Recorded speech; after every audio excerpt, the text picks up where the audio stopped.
Welcome to Community Connections. I'm Kathy Millette. Joining us on the show today is our new Courtney Arts and Crafts sewing instructor, Eileen Kreitz. Hi, Eileen. Hi there. Thanks for inviting me. Yes, no problem. Now, tell me a little bit about yourself. How did you start sewing? Well, I started sewing very young. My mom was a dressmaker, and she really specialized in making wedding gowns. So, and when she would do a wedding gown, she would have a bride come and consult with her, and they would choose a sleeve they wanted from one pattern envelope, and then they'd go to another one and say, I want this train, and they just sort of pieced it all together. Not that the pattern was exactly, one envelope kind of a style, but she took things from everywhere and designed it beautifully, and I couldn't tell you how many gowns she made. So sewing was definitely in my history as a kid, and seeing her sew. She had her own sewing room. What age do you think you started? I know that when I was in Brownies, which I think that's before Girl Scouts, so I was doing some hand sewing, and I remember sewing it to my Brownie uniform. And then I spoke to a dear friend recently who was doing some quilting recently, like in the last few weeks, and she said that she was doing some quilting watching a movie, and she sewed it to her dress. So I'm like, okay, doing it as a Brownie. That was kind of fun. And you've won some awards. Yes, I have.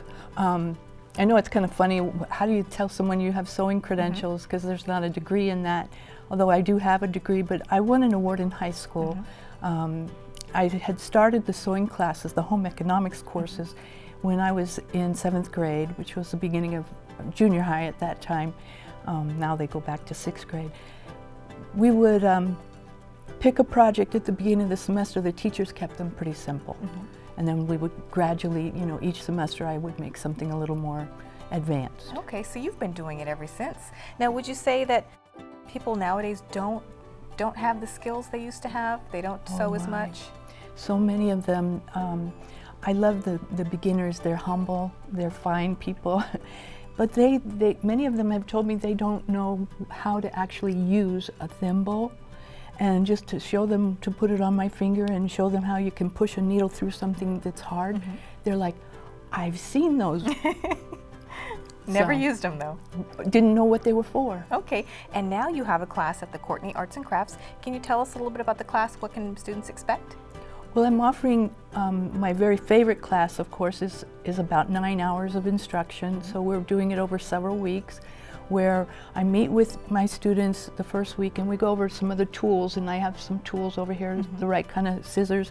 I have had students come with just regular office paper scissors, and it's a miserable plight. I go over the needle choices, so we go over tools, then we go over what project would you like to make, and then that day they pick their project. They choose a pattern if they want to do that, or download one. From there we'll go shopping together. I like to go with them. Some of them they found things on Pinterest, and they really like those projects, and there may be different fabrics, and they're like, I don't know what fabrics are. You can say that on the back of the envelope it tells me to use this, but I don't know what those are. That's good. So you give them hands-on instruction, you go with them shopping and help them pick out the correct fabric for that project. Exactly. Okay, and so that would be the first class? Yes, that's the first one. Of the books you recommend is this one right here that they can purchase at the Exchange? Yes, or they'll order it. I know you can get it online, but I like this book because it gives you patterns that you can download, and you can use your regular standard printer. You do have quite a project when you're finished printing it out, taping it and cutting it apart, but I think that may be the future of patterns that we may see Yes, I remember in stores a long time ago selling pattern books like this, patterns that you would purchase.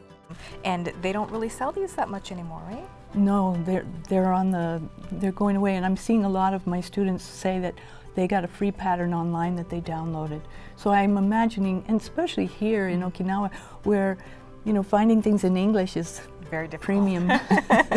And tell us why you like this book. You had mentioned to me earlier that one pattern you can make 3 or 4 different types of dresses just by altering it a little bit, just taking the sleeves off or changing it a little bit, and you can make a completely different style dress with it. Yes, well, the basic lines in a dress with the darts, so I like this one. It has 3 different dresses, but each of those 3 different dresses, they show it with a long sleeve, with a short sleeve, with no sleeves, or they've changed the neckline, but essentially it's still the same body of the dress, and those are just minor changes.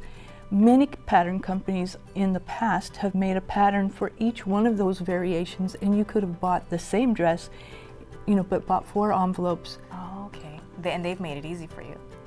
Yes. So you can download the one that you like. Yes. Okay. Now, tell us a little bit about the second and third classes, maybe. What will you be showing them? Well, that's one of my specialty areas, is when we get down on that second class and we have the pattern in front of us. We've got our tape measure ready.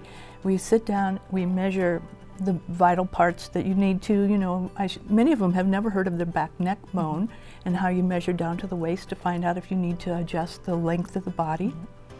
So we'll do their measurements, take bust, waist, hip, if it's going to be a dress, and then we measure our pattern. And I show them, when I lay out the patterns for them to measure, they look at me like, so why are you putting the tape there? And I'm like, well, this is where the seam allowance would be. And I bring it over and I say, this is where the dart or pleat's going to be, so we don't add that.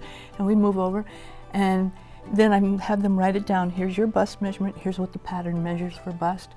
How much are we off? Oh, we're off 2 inches. Okay, so if we add a 1/2 inch to the front and a 1/2 inch to the back, how much are we adding? Okay, 2 inches because everything's in halves. And it's a little kind of getting used to the way that you would do the math, but it comes out pretty simple. So you have to have some math skills with this.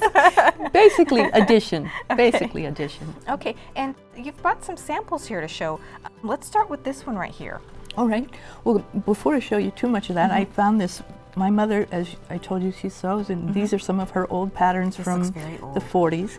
And vintage, no doubt. And I took that and I made this lovely dress for a very special event in my life, my daughter's wedding, my son's weddings.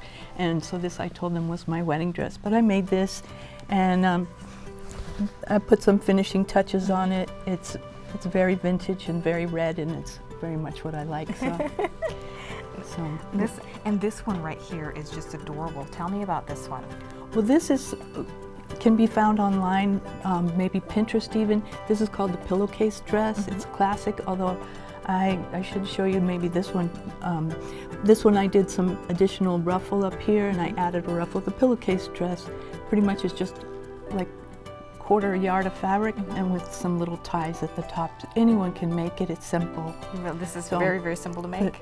But this one is, I added some complicated features, but you know, this one is a little more simple. I use this as a sample to show them, and I had some children's classes that I've been teaching too, and the children were able, about 10 years old, they were able to accomplish a dress like this with a strap and with the ruffle. Wow. And they were successful, and they were delighted with their work. So I try to help them pick a project that's about as advanced as they want to do. And not only are you making things from scratch, but you can also you mentioned, make and alter things that you already own. And some of the samples you brought in right here, let's talk about. Well, this was one that I just bought this shirt as a gift for my son's wife when they first married.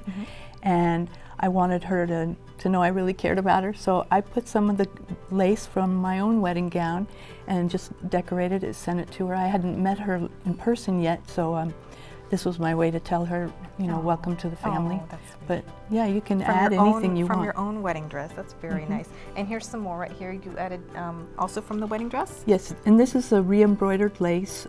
My mother had made my gown, so I had some of the leftover lace. I've had it, almost all these years later. But the re-embroidered lace, very classic and beautiful. I just cut out from the netting that it was on and appliqued it, because beautiful undergarments and so on are very attractive. People love to go to the mall and find them, so why not put one with sentiment? Yeah, and you mentioned when you work with patterns, you also have to take measurements, because you mentioned like everyone has a very different body type, and you had measured me earlier, and I have a very short waist. Short waist, and so the pattern would have to be adjusted for me. Yes, so we would measure from your back neck down to your waist, and then we would measure the pattern. If it's too long, we would make an adjustment right there before we even cut it out. So I'm trying to help them do the work up front, do the thinking all at once while we've got it on the cutting board, so to speak. And then when they are ready to sit down and sew, they just need to sew. And this is approximately 4 classes? 3 or 4. 3 to 4? I've done it in 3 and I've done it in 4. Currently, the one at Courtney, we're going to do 4 sessions, 2 hours each, plus our shopping trip. Okay. And they will complete the project within that time. They will should make be able something to. from scratch. Yes, depending if, of course, there's a delicate balance between what I can assume they can accomplish in that many hours and what their skills actually will allow, how much work they're going to do at home in between and so on. But some of them are like, I'm not going to touch it while, until we get back together, and some of them are like, tell me what to do, I've got my notebook. Okay, and so how do people sign up for the class?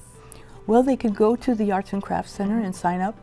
I know they have a website and they have information for Courtney Arts and Crafts online that you can go to, and it'll tell you about the different courses that are offered there. I don't know, I didn't see a registration process there, but I'm sure a phone call, go there. And how much is the class? This particular one class that I offered, the 9 hours, is $90. And of course they take part of that, but we use their wonderful classroom and have their help in getting the sign-ups.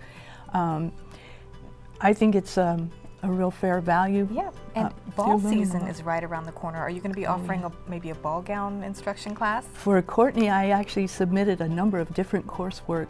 One was definitely to make a ball gown. That would be really nice, to design your own gown. And one of the things I've called my classes is finishing touches, because this is a finishing touch. This that you just showed here with the lace, there, just the little shirt with a little flower or something. Finishing touch just gives it that personal, polished, and yeah, it personalizes it, of course, so you don't look like one of 5,000 sold. To sign up, just call the Courtney Arts and Crafts Center, right? That's right. Thank you so much for coming and showing us your work today. Thank you. For more information, be sure to check out our website at mccsokinawa.com. Stay tuned, right back with more MCCS TV.